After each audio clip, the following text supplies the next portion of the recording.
What's up, YouTube? Today I want to show you a quick magic spell that will let any apprentice feel like a master wizard.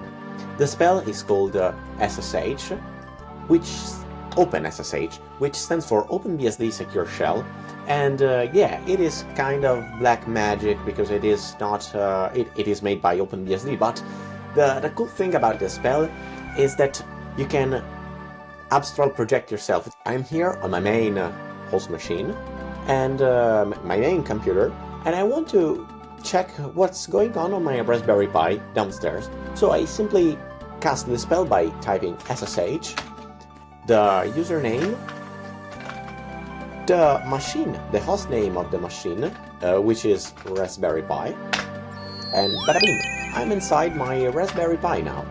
And this is really cool because I can do whatever I want. I can make a directory, I can create files.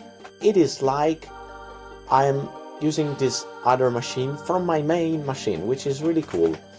Let's just say that this one here is the main spell, but there are some smaller useful spells, one of which is SCP.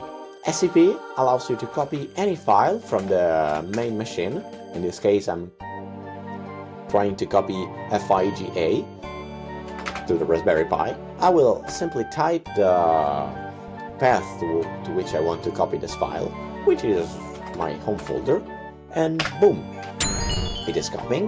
Now I just go back to the Raspberry Pi, and here I have the file, the script which I can just launch. And yeah, it is really a cool magic trick that any apprentice can do. It's really versatile, it allows you to do a lot of things, and it's something that any apprentice must learn in order to become a wizard. Thanks for watching.